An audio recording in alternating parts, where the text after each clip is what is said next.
John, thank you for sitting down. And Yeah. I think you probably need to sit down. No, good to be You're here, running man. 100 miles per hour. Nah, it's good, man. We're all good. I can't even keep up with you.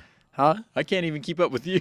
I was disappointed you didn't show up at training today, but other than that, I thought you were going to be playing in the midfield. But You other do than not that, we're want good. me training out there with you, I promise you. No? No, because you're going to have to carry me off on a stretcher. All right. Pulled hamstring, something, right? That's good. Now, what about you? Why aren't you playing? Player coach for the Greenville Triumph. Already done that. Moving on. Already done that. You've played long enough? Yeah, I had a great career. Yes, you did. Fantastic. You had So an I'm unbelievable very career. fortunate. I'm very lucky. I don't need to go back and rehash that. You can move on. And did you ever think that you would be in this position, that you're starting a professional team and being the coach? Growing up, did you ever think you'd be sitting in this type of position where you are now? I kind of took it upon myself as a young player. It's like, people have said that we're pioneers of the game and started, the first year of '96 of Major League Soccer in this country, and first ones to qualify in 1990 after 40 years of missing out on a World Cup. And I got you take that on, it becomes part of who you are and your character, and that you have this this responsibility to grow the game and to push the game to new levels. So I don't know if if I'm a young player, do I think about that? No, you think about the next game when you're a young player. You think about the next training session, how you can get better, and when you're in a team environment, you think about winning championships. Because that's what you do it for. You win. You want to play. You want to win games, but building a club is something that I love doing in Cincinnati, and we did it well. To be fair, I mean we 16 wins, 8 draws, and 6 losses in our first year, and finishing really high, and we won on and off the field with the supporters groups and everything else. So to try to do that here and build a club like that again and have that challenge is a great challenge, and I love that. And so you just gotta, again, like we said before, it's you got to make sure that you got the right people that are in line to take on that task, and you got to fight. It's 24/7. There is no downtime, especially in the beginning stages and what we're doing in the process. So you got to be able to fight and compete. And do you have certain expectations? I mean, I know you have goals to a certain degree, but do you have expectations that just mentally in your head, maybe you haven't shared, but just how you want to see things this first year with the Greenville Triumph? Well, I think what the expectations are is that we set the standards high, and when you visualize about where we're going to be, and after the third week of preseason, where we're going to be after the second month of the season kicking off, where we're going to be turning the corner in July and August as we go into the last kick on into hopefully pushing for a playoff spot, and we want to host playoffs and we want to win the title. I mean, that's what we want to do. Everybody does. I would think they want to. Of course. But that is the expectation, is winning. Expectations are that we have guys that want to be all in, and that we're building a culture here in Greenville. And like I said, it's important that we understand that as a sporting club that we are part of the community and that we serve the community. So that's the number one thing. And then from your perspective, because I always find it fascinating in terms, as we just mentioned, everybody has in sports, the expectation is winning. That's how you measure success, you want to compete. right? That's why you compete. Exactly. You're an athlete, But isn't there a certain type of situation that occurs that to get winning, you got to build a culture that can sustain the winning? Or, so what comes first? Is it the winning that builds the culture, or is the culture builds the winning? It's the expectations every day that drive behavior, that drive culture. The behavior and the everyday expectations. That's what we're looking to build. And that's the first thing. If you get that right, then there's going to be an increased percentage of us getting, the results that we want. But if you don't get that right in the first day of training, and you only get one chance to make a good first impression on players and staff and organization as a whole, then you kind of find yourself behind the 8 ball. And so from our perspective, we've been working extremely hard every day, and it's been going great. I mean, preseason right now is just really going well. When we just had our 9th training session today, in 7 days, and yeah, we're doing well. I'll say that. I don't want to set the bar too high or have low expectations of our guys and give us time to build into things. But to be honest with you, it's the guys are going for it, and we've pushed them hard at times, and they're doing well. They're responding very well. And for you to have this type of mindset growing up, how were you shaped then to have this type of mindset now when you were just starting to play soccer as a kid? I don't know. I mean, I think it's, I don't know. Do you have those natural instincts where you're more of a cerebral, thinker? I've kind of always thought team, always with everything. Even though we all have egos and we want to compete, we want to win things and push on, but you're always part of the team, and so you're always trying to connect guys and making sure that, from a leadership standpoint, that you set the tone the right way, with players and the communication's open. And I've always been an optimistic guy, a positive guy. And I continue to do that as a coach and create opportunities for guys to step up. And so I'll open the door maybe for you, but you've got to step through that door and you've got to be able to earn the right to play. If you don't earn the right to play, then the next guy steps up. And that's how we make it competitive, but at least we give everybody the same platform to compete. And when did you really understand you had this competitive streak growing up? Probably when I took on my brother, who was 3 years older than me and is now 6'3.5" and is a giant, and that I wanted to compete against him every day. And he was just like, "Get off me!" I was the little, pain in the ass brother that just wouldn't. I was so just relentless. I wouldn't let in up. anything. In anything, we would compete in a lot of stuff. Even like what the next album we're playing in the bedroom. And he'd be like, it's got to be Led Zeppelin. And I'd be like, well, have you listened to U2 lately? And so it was all those kind of things, competing for our own spot, and our own space and who our identity was and everything. So I think I've always been competitive, but I'm not competitive to a fault. I'm competitive that in the right environment that you got to have a balance too, and that there's some things that, you have to understand that, and people might think that I'm crazy, but there's other people that are better than you. And so when you figure that out, soon enough, then you figure out other ways to maybe be successful in the way that you can be. And so, that's part of it. Now, did you have a gravitational pull just to soccer growing up, or were you playing all sports? Initially, it was soccer, like right away. I was into soccer huge. And then, as you get older, you start to branch out and you're playing the street hockey. And then, I get to high school and one of my other friends asked me if I can wrestle because they need to fill a weight class. And I'm figuring out how to be a wrestler. And so I did a little bit of everything. I played stickball every day. I did all the other stuff. I played all the other sports, played football and loved being a little running back, but I was tiny. I was small. I was quick and agile, and but I was aggressive, and it was hard to be a small guy. I was in high school freshman year. I think I was 5'2", and I weighed maybe about 98, 99 pounds. So I was wrestling 101 my freshman year, and I couldn't make my weight class.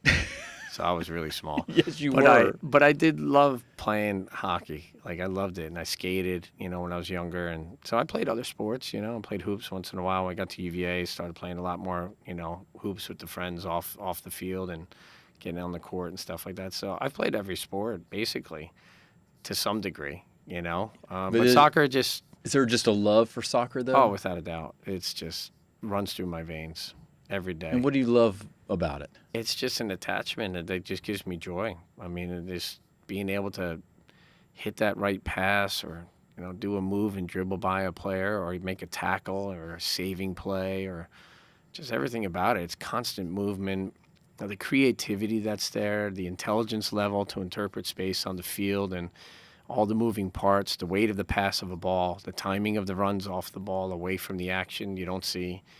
It's everything. I take it all in, and I love it. It's the best game in the world. It really is. How is soccer different now when you were starting to play, because this is in the 80s. It's a lot faster. It's a lot faster trying to keep up with these guys. I knew when I was a youth coach and the 14-year-old went past me that I was like, whoa, that's no, I can't. It's a little different. Yeah, I can't keep up with that. It's a lot more organized than it was back in the day. I think there's a lot more structure to it, from the youth levels all the way up. The training habits have gotten better, but to some extent, some of the training habits are not the best either because there's so many distractions for young kids these days. And, unfortunately, it's hard. I mean, you have so much in terms of technology that is at their disposal. And, a lot of coaches joke around like, oh, it's the iPhone generation, and how are we going to get them to be focused on what we're doing here in our training sessions and all that? And it's hard. I will tell you that. It's a challenge at the youth levels because you might have 4 or 5 kids out of 20 that are really locked in and ready to go in a training session. And somehow you've got to get 10, 12, 15 You got to get the other kids. ones. Yeah. You got to get them involved. And you got to make it fun. They've got to join in. You got to make them feel confident about who they are. Which is very important. And everybody's different. Everybody has a different story to tell and a different upbringing and a background, and you got to be able to connect with those. When did you realize that you were really good at soccer? I don't think you ever realize that you're really good at soccer. I think from my perspective, I was looking to always evolve and learn, pick up stuff every single day. And that was like from pickup games when I was 6, 7, 8 years old. I mean, we were always playing against the older boys in our town in Kearney, and we were playing on the basketball courts. We were playing on tennis courts. We were playing on fields, baseball fields. We were playing just wherever. Oh, we'd play wherever we can get a pickup game, and there was like 10 guys there. We'd play 5-a-side everywhere. Now, did you have problems finding guys that wanted to play soccer? Because, again, this is not when soccer was as popular as it is now. Not in our town. There was 40 people at a time, and it was win or stay on. So it was like pickup basketball. Oh, I mean, there's people ready to play. Yeah, I mean, it was unbelievable. I mean, we converted the court system down in Harrison, New Jersey, the next town over, but we all walked down. It was very organized. We knew who was going to be on whose team. And if the guy wasn't in good form one week, the guy, Mike O'Neill, one of my friends, would call up and say, hey, wear blue shirts today, and we'd all be in red. So we knew that he would be in blue. And he was like, wait a minute, you said blue. We were like, oh, yeah, we changed the red. Sorry, you're on the blue team. So it was very democratic in some aspects, but in other aspects, it was just competing all the time. I mean, we were 11, 12 years old playing against guys that were 24, 25. We would go out and play and compete, and that's what made us better. Yeah, I was going to say, how much do you think that helped your game versus... It's the most important thing for me. It was the acceleration of the game, how you think, how physical, how you compete with those guys or outmaneuver them because you know they're going to knock you to the fence. And so you got to figure out other ways to be quicker with the ball. Your speed of thought becomes the most important thing on the field. And you look for that. I look for that in players nowadays. I look for the soccer intelligence, who can figure out the space, who's getting the closing speed down right. All of those things, they play into the game. It's not just can you juggle a ball. Everybody can juggle a ball if you practice enough. But what do you do with the ball and decision-making when you're under pressure? That's the key. So those type of things. Yeah. Can that be trained? Just being able to see spaces. Yes, absolutely. The right training system that really allows kids to have a cognitive thinking. The ones that are being asked questions as the game is being played or the training session and why. And I'm telling you why we're doing this because this is going to equate to this level, to that, to that, to that. And there's the end result. If you spell that out for them these days, because they all want to know why. They all want to know why. They're very inquisitive. If you do that right, and I think that helps speed up the development. It accelerates it. I really do. And what about your recruiting process to get to UVA? What was that like? Yeah, it was very difficult, to be honest with you, because in our hometown, we had a lot of issues. There was blue-collar town, some low-income housing and drugs, alcohol, things like that would distract or derail guys' dreams. And so you always kind of wanted to be the one to make it. And so it came down to God, if soccer's the one that's going to get me that education and get me to that next level or go to a university, then I've got to be the best I can be. And so that pushed you on. It propelled you forward. And, it was not easy. I mean, there was a lot of good friends that I lost, along the way. And so in some aspect, you're playing for them. You're playing for their families. You're playing for your town. And then when you get to the levels where, thank God, Dave Sarakin was the assistant coach at the time at UVA, and Bruce Arena. Dave Sarakin's coaching at North Carolina FC now, and Bruce Arena is the most swinging, one of the best coaches there is. I mean, they recruit you, and you're like all in. Let's go. You were ready. Well, I don't know if I was ready. My dad doesn't think I was ready. I think the hardest thing for me was, from an academic structure, that was going to be a challenge. Going to UVA and. Always being a soccer player that was first primary, that was my number one thing. And the academics was like, wow, you got to pick it up and figure this out quickly, from that perspective. So not having that structure all the time was difficult, but I knew that if I wanted to play soccer, then I need to get my grades right. And so that taught me a lot, a quick lesson, But you viewed this was your way out. Yeah, this is what it did seem a little bit like that, a little bit like the Lost Boys, and you got to find yourself and, getting yourself there through the sport. The sport, took me to new levels and opened up doors and helped me grow as a person, and mature. And so. Did you ever have periods of self-doubt? Yeah, I mean, I think, we were always raised to be confident. Kids when we were younger, like that you can take on anybody. My dad used to tell me that you're the best player on the field when you go out there. You can beat anybody. You can tackle anybody. It doesn't matter how big they are. And so I think I was kind of encouraged to do that. My mom's very optimistic as well about, we would lose a game 6-0. She was like, you did so well, in her Scottish accent. I go, Mom, we lost 6-0. She was, I know, but it could have been 9. So you did very well to keep it at 6. And, so she was always very positive and optimistic with us. So is that where you got your optimism from? I think from so. Her? Yeah, I think so. Yeah, I'm glad I do. I'm very lucky. And then so you're at UVA, and you're talking. Yeah. I mean, you're struggling a little bit on the academic side, and yeah, it was a challenge. Was you having more self-doubt on that side versus your soccer skills? Yeah, I think so. I think that's something because, that adds stress and anxiety to any student. You're a student athlete, you're representing the school, and, when you're lucky enough to get, scholarships, partial scholarships, whatever it may be, to pay for your education, you got to realize, like, what that means, and that there's 1,000 other kids that want to be in your spot. And so you got to earn it. And so, yeah, it can make it cast a little bit of doubt on what you're doing there, and you got to fight through that part. So I did, and it was good. But it's, from that perspective, that helps you grow. That's what you go through adversity for, to evolve and to grow as a person. So well, most times that's the only way you can grow is having to face some type of adversity. Yeah, that's true. That's true. And if you don't have adversity, if you don't fail, you don't learn from the lessons, you don't pick yourself up and get on with it, and that's part of life.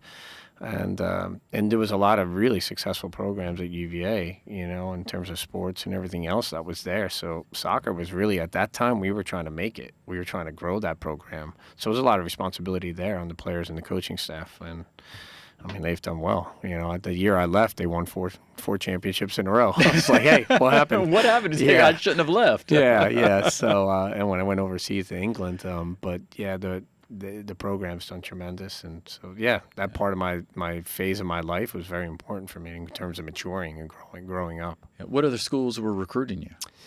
I went to NC State, and I went to Duke, and I was at Rutgers, of course, a state school in Jersey, and they wanted to pull me in, and I went out to, a lot of it was like relationships that knew my father and stuff, and I went out to UNLV of all places. I was like, wow, what's going on here? That's a different place. Yeah, it was a lot different. I did not see. I think the game has grown tremendously now because it's so global, and that a kid from the East Coast going to a West Coast school is no big deal now. You know what I mean? But back in the day, then, for us, it was like UCLA. Well, why would I go out there?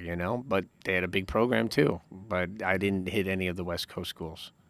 So. And what about Clemson? I'm a Clemson grad. Did Coach Ibrahim? Ibrahim, I think it was early in the process, and Bruce had already had me scouted and got me early. I say early. I mean, Ibrahim built such a great program there. I mean, unbelievable what he was able to do. And historic Riggs Field is beautiful. The campus is gorgeous. I mean, if I was going to college now, I would seriously be considering Clemson for sure.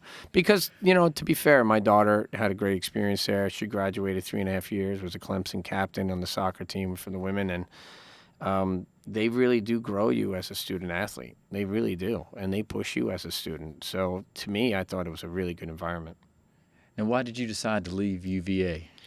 It was I just competed in the Olympics for the U.S. team. We were in Seoul, Korea in 1988. And there was a little bit of a push from the U.S. Soccer Federation from the leadership standpoint of saying, hey, it's been far too long since we've qualified for a World Cup. The last World Cup at that time was 1950.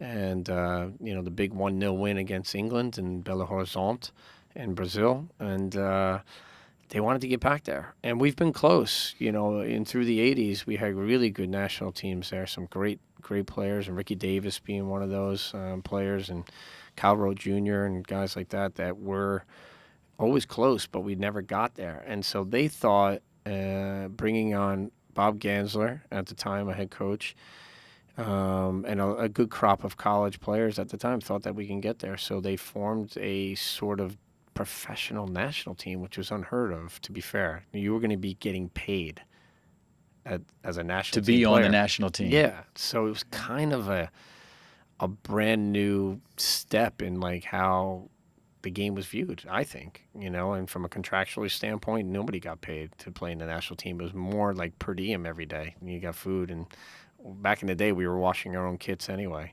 So, we went from getting $5, $10 a day to now earning maybe $20,000, $30,000, $40,000 just to go and play soccer for your national team.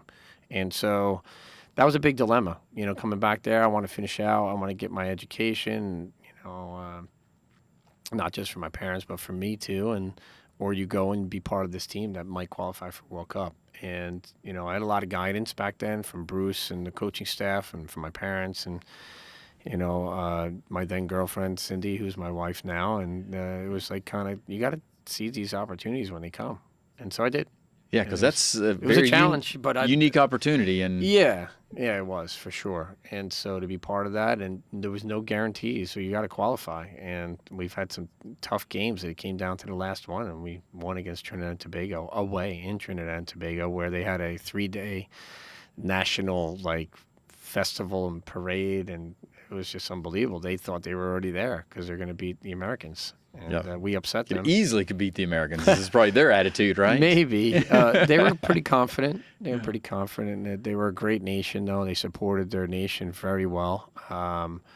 They were, awesome even after we beat them and upset them. They were still very kind to us and supportive and wishing us all the best. So, it was a great experience. But it was a big risk, to leave school and to go and do this and say, can we do it? But you got to believe in dreams. You got to go for it. You got to take those risks, when they come. Agreed. Do you have any regrets for doing it? None. None at all. Now, did you go back and get your degree? I'm getting it right now through Southern New Hampshire University online. So sports management concentration. Well, there you go. There you go. You're going to be a grad soon. I hope. Yeah, I got to write more papers, PowerPoint presentations where my daughter's like, Dad, what are you doing? I'm like, I don't know. It's just been an hour doing this. She's like, just go. There you go. You're done. And that's I'm like, wait, what? So it's all been good. Now, so I'm trying to make sure I understand just the pathway. So you do this national team, but then, so how do you get to playing now over in Europe? The first American. I think you're hoping to be on that stage that maybe somebody will scout you and that you might get recognized and get an opportunity. That's the hope for everybody, even till today, up until today. For us, it was like, wow, let's, I think we learned lessons early on, and Bob Gansler was such a great coach. It was just like, when we all do well, your individual, likeness will shine. And so, building that team and qualifying for the World Cup like we did kind of put us on a new stage. So we were able to be seen, and they gave us so much exposure that we didn't even know existed before. And going to Italy and playing in such a, historic, nation that's won World Cups and just passion for the game. It was like, wow, we're on a big stage here, big stage. And so, we were very hopeful, but at the same time, we knew we were going in, with blinders on and very naive and a young team. We were like average age of maybe 23, I think, in that World Cup. A lot of college guys. Yeah, that's a young team. Very young, very young. Yeah, I mean, the game has gotten younger, to be fair. There's not a lot of older players still playing the game at those high levels, but, for us back in that day in 1990, you think about how long ago that was. We were young, very, very young and naive, to like what the world stage was like. It showed in our first game. I was going to say, did it help or hurt you? It hurt us. I mean, part of it is that innocence where you don't know any better, so you go for it. But when you're playing, then Czechoslovakia and now Czech Republic, but we were lost 5-1.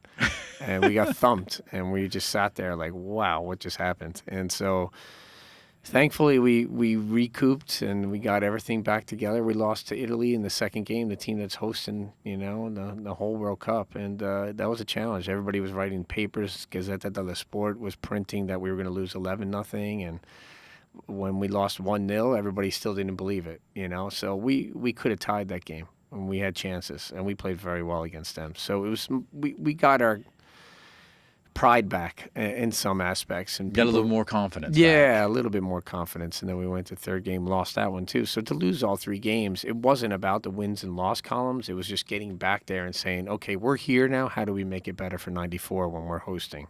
That was the biggest challenge. And so, what was different about '94 versus '90?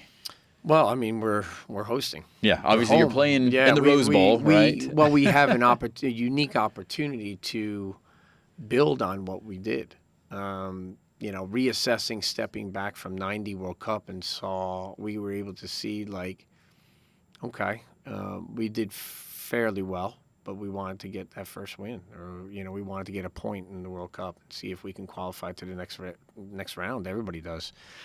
Hosting, there was a lot of pressure on us because then a lot of nations around the world were like, why are we playing the World Cup in the U.S. in '94? Like, what have they done internationally? And we just qualified for the first time in 40 years. So yeah, hadn't done much. Haven't done much.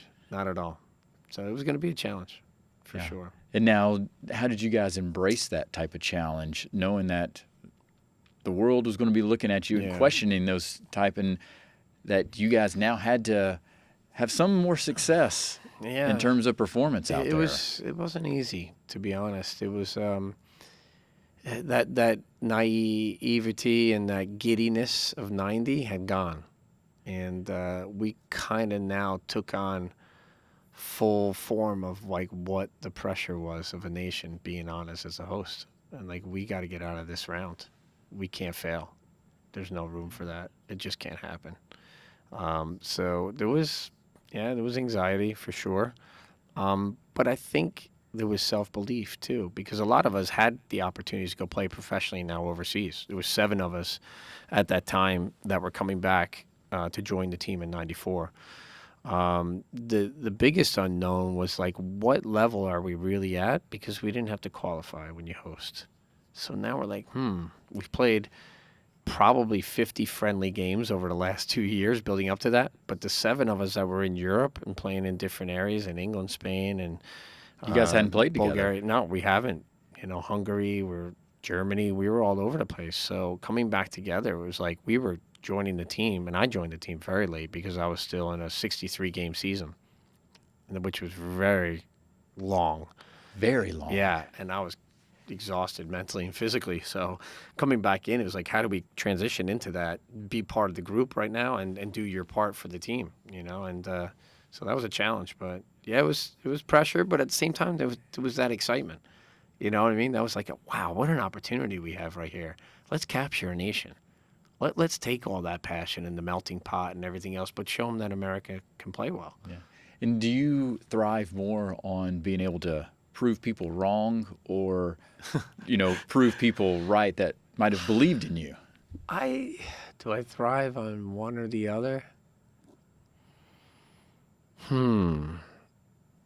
That's a great question. Because I imagine That is a great question. I imagine there was obviously a contingency of people. Yeah. The Americans. This is a joke. They can't do anything. And then there's Yeah. the optimist side of things that like, yes, we believe in you guys. This I World think Cup. sometimes it can be equal because you see people that do believe in you and you say, you were there for us. And, you backed us 100%. Look what we've been able to achieve. But then I think the youth in me has always got that chip on their shoulder to say we can prove something or tell me I'm not going to do this or anything, pool table, I'm not going to make that shot. I'll make that shot, So it's a little bit of that. And you have fun with it. You don't get to a point where you're so engrossed in it that you lose yourself. It's important to make sure that you always keep a balance with life and everything. So you got to have humor. And so we get it. But the pressure, and the chip on the shoulder thing,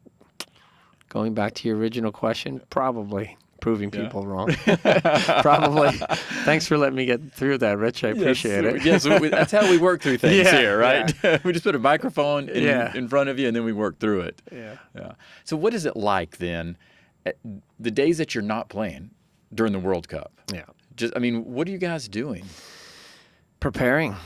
So there's for what's next. Some practice, but how are you? What's your Yeah. downtime like? Not a lot of downtime, although Bora Milutinovic was our head coach at the time, and he had been brought in to help us. He had a lot of experience. He had coached many national teams prior to that. He did extremely well with Costa Rica in the 1990 World Cup. Surprised a lot of people on that international stage. He was hired to instill confidence in us and to have a structure and a play, style of play. And he did a great job, for a lot of us. And so, look, when there was downtime, he did give us some freedom to be with family, which he thought was important because that gave us confidence. He knew what we were like, and he got an understanding of our culture, that we were all like in it together and we were all fighting together and families are important. That passion helps push you on. So from a U.S. standpoint, as we were viewed around the world, that we were fighters that never gave up. But what he wanted to add to our game was that we had enough skill now to control some of the game as well and not just be the fighters, which I think helped us in that World Cup, and we did well. Yeah. And how were you viewed when you got overseas in Europe as an American? Yes, initially. Yeah, it was a challenge. I think it was like kind of Yankee, go home. What are you doing? Go play baseball. What are you doing? That type of stuff. You get shouts and everything. But it was also, you wanted to belong. You wanted to be there. For me, I grew up with that, with Scottish family and English families. And I grew up with that, being first generation American, kind of like that's where the Mecca is. That's where I want to go. I want to do that. And so you want to fight for it, but you also know a lot of people are going like, what's he doing here? But yeah, what are they doing? Why did they sign this American? But at least we were at that time coming into clubs now where we had a World Cup under our belt as experience. If we had gone there just coming out of college or something, they would have been like, wait, what? That doesn't make sense. Because there wasn't a lot of Americans at all playing the game overseas at that time. So we were, in some aspect, breaking down barriers, and we're pioneers, again, trying to expand. And, territorial, we want to put our claim down, our stake. Put your flag down. Yeah, put our flag down, and I wanted to make it there. I really did. So when did you feel, or was there a moment that you felt, all right, I think I'm accepted now? I think probably when I scored the goal of the year, my first goal in English soccer, which was a rocket from heaven, I think. I might have closed my eyes that day, and God just put the ball up there. Yeah, if I can visualize it, because it's just such a special moment. It was so far out, and it was against the most internationally capped player at that time, and Peter Shilton, one of the best goalkeepers revered, at that time for his level. And I think from that night on, it was kind of like, whoa, I'm here to stay. Hopefully. That's right. I got to earn it. I got to earn it still. But you did earn it, though. Yeah, in some aspects, but you got to earn it every day. Every day. What I mean, and that's the lesson I try to teach my team. When I coach my boys, it's just like, just because you were great last week doesn't mean that you're going to be great this week. You got to fight, and you got to work through things, and you got to be out there every single day proving it. So it's kind of how it was. Now, is there truly a difference between fans overseas versus soccer fans here in America in terms of what it's like as a player and you're in the stadium? How raucous is it? Back in that day, there was a huge difference because all of the fans that were there, whether they were 6 years old or they were 92 years old, they all grew up with the game. So it was it was just in their culture. It was in their blood. It was in their generations. It was their passion. It was generation to generation. And some families split down the line because there was two teams in one city. So the brother would support that one, the sister would support that one, and they wouldn't talk for 2 weeks when they played. And so it was all that part of it. You know, that's what you're up against. And so, but now I think the gap has closed quite a bit. I think there's a great level of educational fans here, really educated fans that get the game and love the game and are passionate and follow it and that want to be part of even a club like Greenville Triumph that wants to start up. You know, they're all part of it. And so our supporter groups, the Reedy River Riot and, you know, all the fan bases that are coming in here that want to be part of this, they love the game. They do know it. I think it's great. So I think the gap is closed. And when you look back at all the games you've played and all the people you've played against, is there a couple of players that those are the best players that I've ever played against? Yeah, I mean, geez, there's a lot. I mean, I've played against Brazil 7 times. I mean, so Romario as a striker back in the day was just ridiculous. I mean, you know, trying to get the ball off him was extremely hard. You know, I played against Italy, like Roberto Baggio, you know, Donadoni, you know, Baresi, some of these, Paolo Maldini. I mean, some of the best players that ever, you know, walk on a field. You know, Ryan Giggs, David Beckham. These are top quality players. And so, you know, even in my first game in the League Cup final for Sheffield Wednesday, we were in the old Division II at that time in that structure, and we were playing against Manchester United at Wembley Stadium. Now, a lot of players don't get to Wembley Stadium. It's like going to a Super Bowl. So not every athlete, you know, NFL player is going to get to a Super Bowl. That's right. So I was there within 7 months of my first year.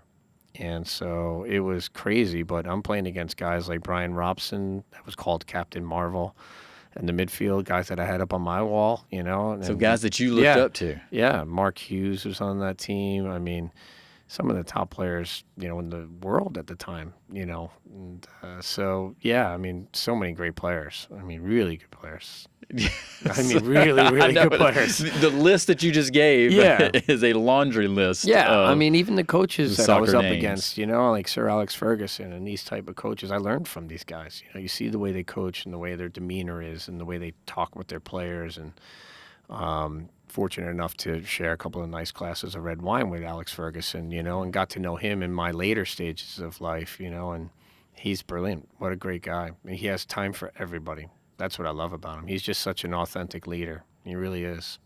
And what about trash talking out there? Yeah, I mean, it goes on. It goes on. I don't know if there's more trash talk on an NBA court. Well, that's what I'm wondering. Or if there's more on a soccer field. I tend to think, and even on an NFL field, I've been down on fields, you know, and I hear a lot of trash talking in the NFL. I just wonder if there's more. I mean, soccer seems to be a little bit more respect for guys in some aspect. Yeah. So you weren't a trash talker? No, I don't think so. I was always raised to and taught to say, like, your game shows for itself. Yeah. You know what I mean? Yeah. Actions speak louder than words, Yeah, that's right? the kind of thing that I was raised that way. And so trash talking didn't get you anywhere if you didn't perform. So if you can get inside of a guy's head, yeah, I get that part. You know, that's part of it. And some guys mentally get wound up, you know, by that stuff in games. But I'm telling you, man, I hear more on the NBA courts these days. I hear more on the NFL fields, and even at college, you know, I don't know if I heard more at Death Valley and Clemson, but not with Dabo there. He's a great leader himself. So, yeah, but I think trash talking still takes place in the game. But I do also think that there's a great, I don't know what it is. There's a respect that's there for the other athlete, for sure. You know, whether it's a I don't know how many people are going to trash talk us, Steph Curry. I don't know how many trash talk LeBron James. You know what I mean? Like, because they're quality players. Of course, because their actions But do speak. correct. But there's other guys that get after guys for sure. That's their thing. That's their MO. And that's everybody's personality is different. So it's part of the game. When did it hit you that you realized, from a physical standpoint or emotional standpoint, that you no longer wanted to play? I don't think it ever hits you. You're told that you can't play anymore. You're like, what? So somebody else is telling you. Yeah. It's been dictated to many players at times. But, I just turned 36. I was with the Columbus Crew. And I kind of was starting to have a hip issue, which was bugging me for a year or so. And that year prior to me retiring, I only was available maybe for 12 or 14 games in a season. And I was like, wow, that was the first time that's ever happened to me, because I can run all day. And I was like, what is going on with my body? And it just 14, 15 years as a pro, it started to shut down in certain areas. And so you don't realize, but people tell you, you're not as fast as you used to be, pal. And then you're like, oh, yeah, I'm not. So, that's a wake-up call. It really is. And it's a hard one, because that's what you know. That's all you know at some points. But I think nowadays most of the athletes are prepared, for after their careers. Were you prepared for after? I had done some television at that time in England with Sky Television. I've had some exposure with Fox TV and with ESPN at that time. And so people were telling me, like, wow, you could probably go into television and do that, Harkes. And I was like, I always wanted to be a coach. And so I was studying to be a coach at that time. And then but I did go right into television a week after I retired. I worked for Fox right away out in LA. Because that was an easy transition? Maybe. Yeah, it was like the next thing to do. And, I got after it and worked hard and, wanted to learn in that trade. And, it was fun. I enjoyed it. But, doing the commentating was great. And I loved traveling the world. And I, did 3 World Cups for ESPN and, carried college cups and covered all kinds of games and stuff.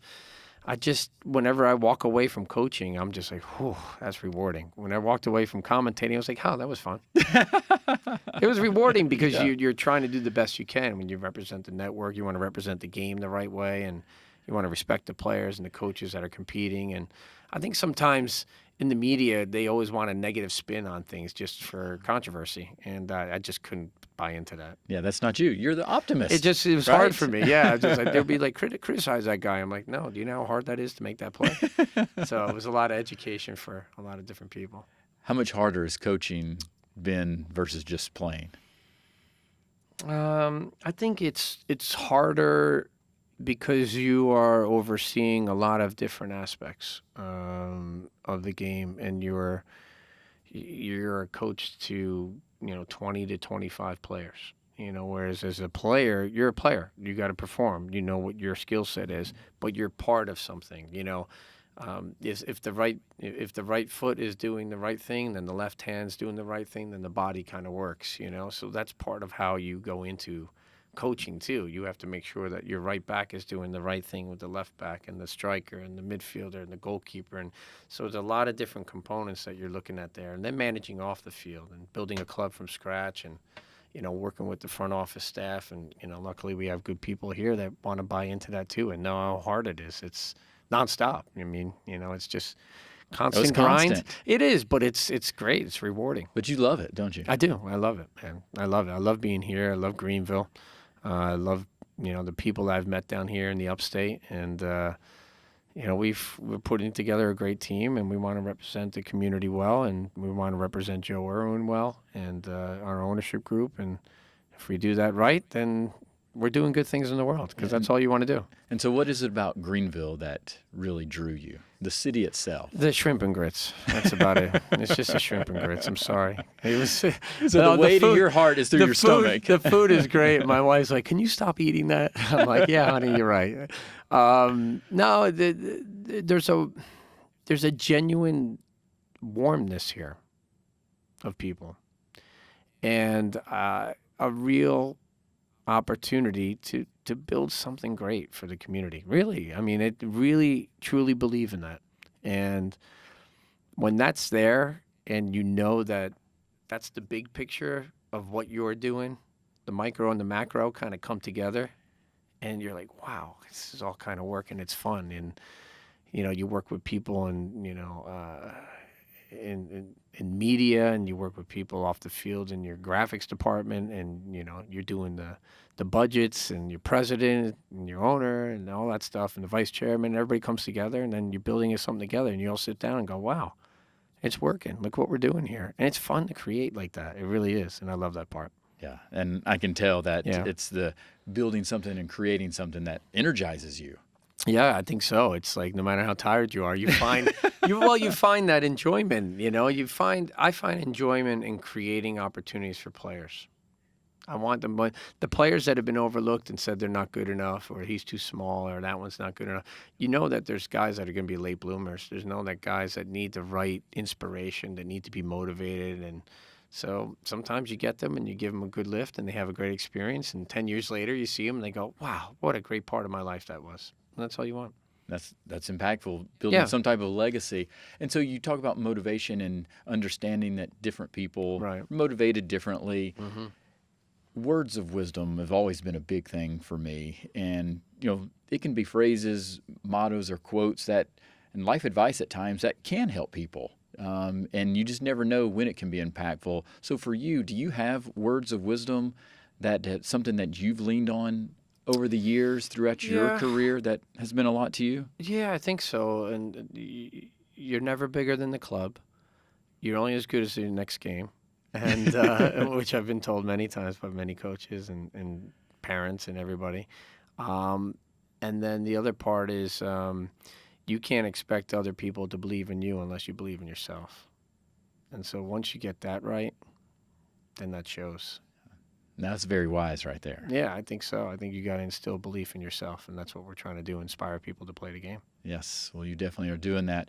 But what's on your playlist these days, though, in terms of, I know you like Led Zeppelin, and you too, back in the day. Music, man. I like all music. I was listening before I came in here, Gladys Knight and the Pips. I was jamming that, Midnight Train to Georgia.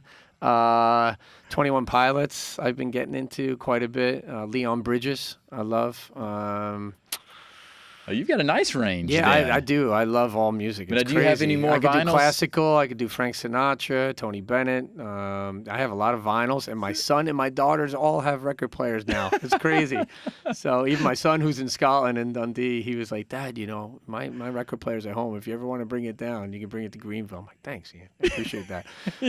But yeah, we break out some of the old vinyls, and some classics are there, and there's just that sound, that crickling that's there. And I agree. I miss that. I do miss that. It's yes, because so when I hear about the story you and your brother fighting as far as what record's going to play, I remember those days 100%, and I miss those days. I do too, and I you know what? And music inspires you. It really does, and I think for me it coexists with playing a sport. I think it drives you. Did you have music that you listened to right before you played? Oh, yeah. I jammed a lot of stuff. I mean, a lot of it was U2 when I was younger, just very passionate music and deep. Bono was a great lyricist, and it got you motivated for sure. But then you always jam the other ones like the classic rock or an AC/DC here and again, now and again, which was my first concert I ever went to. I had no idea what I was doing.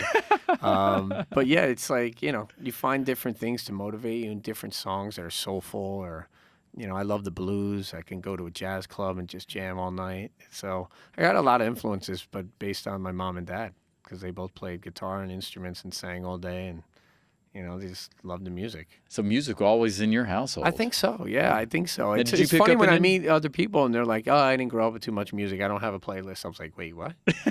So you find out that everyone's different. Did you ever pick up an instrument and start playing? I played the drums when I was younger. I also played the bagpipes in a Scottish pipe band. And I need to hear that. Yeah, it's been a long time. It's been a long time. And I was playing guitar for a little bit because my son was self-taught and he was very good. And my kids used to joke around that I was a really good air guitarist, so I try to play the guitar.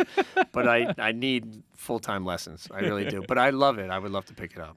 I'm right there with you. I'm jealous that I don't have the talent to play a musical instrument because I would love to. Oh, really? I definitely would, yes. Because I heard you were playing cowbell. Don't you play cowbell? I can do some cowbell. We always need more cowbell, We need right? more cowbell all the time, Rich, all the time. That's right. Can't say no to cowbell. You cannot. John, thank you so much my pleasure, for man, as being a always. guest Yeah, here. awesome. I greatly appreciate it. it and looking forward to seeing the success. Thank you so much. Yeah. Thank you. Thanks.